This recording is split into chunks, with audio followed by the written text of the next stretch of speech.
کروں گا. کہتے ہیں کہ وہی ہے اول، وہی ہے آخر، وہی ہے ظاہر، وہی ہے باطن، وہی ہے اول، وہی ہے آخر، وہی ہے ظاہر، وہی ہے باطن.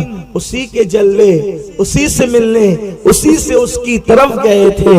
اسی کے جلوے اسی سے ملنے، اسی سے اس کی طرف گئے تھے. تبارک اللہ شان تیری، تجھی کو زیبا ہے بے نیازی. تبارک اللہ شان تیری، تجھی کو زیبا ہے بے نیازی. کہیں تو ہو جوش لن ترانی، کہیں تقاضے وصال کے تھے. کہیں تو ہو جوش لن ترانی، کہیں تقاضے وصال کے تھے. میرے پیارے آقا صلی اللہ علیہ وسلم کے پیارے دیوانوں، تو میرے آقا صلی اللہ علیہ وسلم کو اللہ تبارک و تعالیٰ نے جو معراج عطا فرمائی ہے، وہ حضور کا ایسا معجزہ ہے کہ اللہ نے وہ معجزہ کسی نبی اور رسول کو عطا نہیں فرمایا. یہ معراج النبی ایک معجزے میں سینکڑوں معجزات موجود ہیں.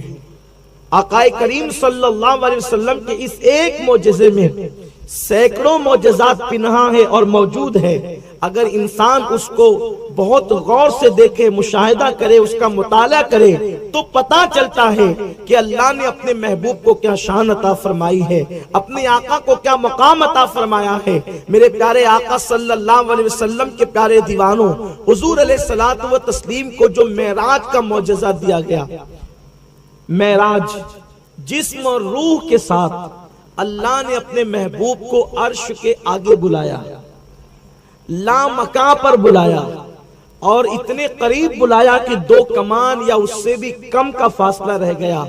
اور اللہ کے حبیب نے اپنی آنکھوں سے اپنے محبوب، اپنے رب کا دیدار کیا. آنکھوں سے اس لیے کہہ رہا ہوں، سر کی آنکھوں سے اس لیے نہیں کہا کہ اس میں اختلاف ہے، لیکن ہمارا یہ ایمان ہے کہ حضور صلی اللہ تعالی علیہ وسلم نے اپنی آنکھوں سے اپنے اللہ کو دیکھا، اپنی آنکھوں سے اللہ رب العزت کا دیدار کیا.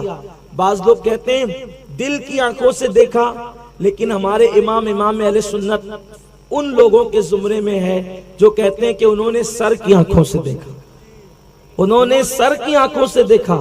اور اسی پر جمہور کا اتفاق ہے کہ اللہ کے رسول صلی اللہ علیہ وسلم نے سر کی آنکھوں سے اپنے اللہ کو دیکھا ہے. اور اللہ اکبر، لوگ یہ کہتے ہیں کہ دنیا میں اللہ کا دیدار محال ہے، تو پھر کس طریقے سے دیدار ہوا؟ تو ان کو سمجھنا چاہیے دنیا میں دیدار محال ہے، لامکاں پر تھوڑی محال ہے. اللہ نے تو اپنے حبیب کو لامکاں پر بلا کر کے اپنا دیدار کرایا ہے. اللہ تبارک و تعالیٰ نے، اور دنیا کا اطلاق ہوتا ہے عرش سے لے کر تحت الثری اور وغیرہ وغیرہ تک، لیکن لامکاں، جہاں کوئی مکان نہیں ہے، جہاں ہوا نہیں ہے، جہاں وہاں تو جا ہی نہیں دوئی کی، وہاں تو کسی دوسرے کی جگہ ہی نہیں ہے. میرے پیارے آقا علیہ الصلوۃ والتسلیم کے پیارے دیوانوں، تو اللہ نے اپنے حبیب صلی اللہ علیہ وسلم کو اپنا دیدار کرایا. یہ حضور کا وہ معجزہ ہے، یہ معجزہ اللہ نے کسی نبی اور رسول کو عطا نہیں فرمایا. آئیے اس پر گفتگو کرنے سے پہلے میں تھوڑی کچھ گفتگو اس سلسلے میں عرض کروں کہ اللہ نے اپنے حبیب صلی اللہ علیہ وسلم کو جو معراج عطا فرمائی، اس میں حکمت کیا تھی؟ اللہ نے محبوب کو معراج کیوں عطا فرمائی؟ اللہ ہی اس کی حکمتوں کو جانتا ہے، لیکن جن حکمتوں کو ہمارے بزرگوں نے اور اسلاف نے بیان کیے ہیں، ایک تو وہ یہ ہے کہ اللہ کے حبیب صلی اللہ علیہ وسلم، توجہ فرمائیں، اللہ کے حبیب صلی اللہ علیہ وسلم کو معراج کی حکمت یہ دی گئی ہے. حکمت یہ تھی معراج کی کہ آقا کریم صلی اللہ علیہ وسلم کا زمانہ چراغوں کا بھی ہوگا اور لائٹوں کا بھی ہوگا.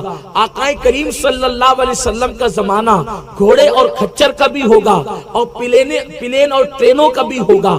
آقا کریم صلی اللہ علیہ وسلم کا کوئی امتی چاہے کلمہ پڑھنے والا ہو چاہے کلمہ نہ پڑھنے والا ہو، وہ چاند پر بھی جائے گا، وہ مریخ پر بستی بسانے کی بات بھی کرے گا. تو کہیں ایسا نہیں کہ کوئی بندہ چاند پر جانے کے بعد یہ دعویٰ کرے کہ دیکھو میں تو چاند پر چلا گیا، لیکن محمد عربی روح فدا صلی اللہ علیہ وسلم پیغمبر ہونے کے باوجود, نبی ہونے کے باوجود, رسول ہونے کے باوجود زمین پر رہے, تو جو زمین پر رہتا ہو اور جو چاند پر سفر کرتا ہو, جو مریخ پر بستی بساتا ہو, آگے نہ جانے سائنسی انکشافات کیا سامنے آئے. ابھی تو ہم یہ بات کر رہے ہیں, آج سے 50 سال پہلے اگر کوئی موبائل کا تذکرہ کرتا ہوگا تو لوگ اس کو پاگل سمجھ کر اس کا مذاق اڑاتے ہوں گے. اب آج بہت ساری باتیں کی جا رہی ہیں, لیکن سائنسی ایجادات کیا سامنے آئے گی اور کیا دنیا گل کھلائے گی, ہم اس کا اندازہ نہیں کر سکتے.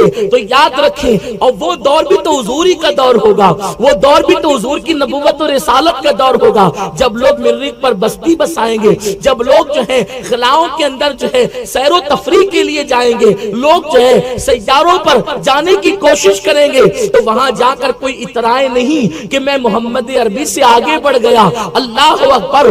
دنیا چاند پر بعد میں جائے گی, دنیا ستاروں کو بعد میں تلاش کرے گی, دنیا مریخ پر پکنک کے لیے بعد میں جائے گی.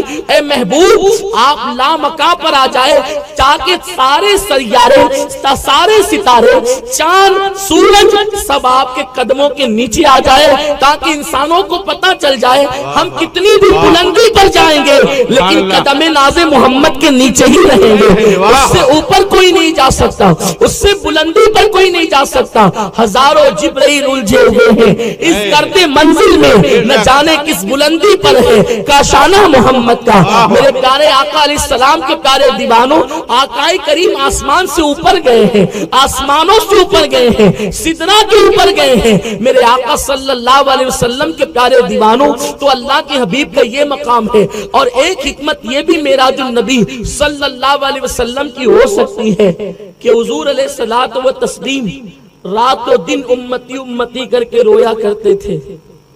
تو اللہ نے گویا فرمایا, محبوب اپنی امت کے گناہ تو نے دیکھے ہیں, اب ذرا آ کر میری رحمت بھی دیکھ. سبحان اللہ, سبحان اللہ. تاکہ تجھے یقین کی وہ منزل حاصل ہو جائے. اللہ کے حبیب صلی اللہ علیہ وسلم تو رب پر ایمان رکھتے ہیں, اس کی رحمت پر ایمان رکھتے ہیں, لیکن یقین کی مختلف منزلیں ہیں. علم الیقین, عین الیقین, حق الیقین. حبیب علم الیقین تو تیرے پاس ہے, عین الیقین پر بھی ایک حد تک کہ اور انبیاء کرام بھی فائز ہیں, لیکن حق الیقین کی منزل پر حبیب تو آ کر کے فائز ہو جا, تاکہ جب سب قیامت کے دن انبیاء نفسی نفسی کہیں گے تو تیری زبان پر امتی امتی ہوگا. یہ علم الیقین, عین الیقین, حق الیقین کیا ہے؟ دیکھو اس کو آسان کر کے بتاؤں. علم الیقین یہ ہے کہ آگ کو ہاتھ لگاؤ تو چٹکا لگتا ہے, جلتا انسان, اس کو کہتے ہیں علم الیقین. ٹھیک, اگر کوئی بندہ یہ جانے کہ انسان اگر آگ میں ہاتھ ڈالے تو ہاتھ جل جاتا ہے, چٹکا لگتا ہے, یہ علم الیقین ہے. لیکن کوئی اس کے ہاتھ ڈال دیا اور اس کو چٹکا لگ گیا تو یہ عین الیقین ہوا, آنکھوں سے دیکھ لیا نا کہ یہ ہوتا بھی ہے. لیکن یہ دیکھنے کے بعد اب وہ جلن کیا ہوتی ہے اور چٹکے کا مزہ کیا ملتا ہے یہ تو اس کو نہیں پتا, اس نے صرف دیکھا کہ جلتا ہے. لیکن جب خود ہاتھ ڈالے گا تو حق الیقین کی منزل پر فائز ہو جائے گا.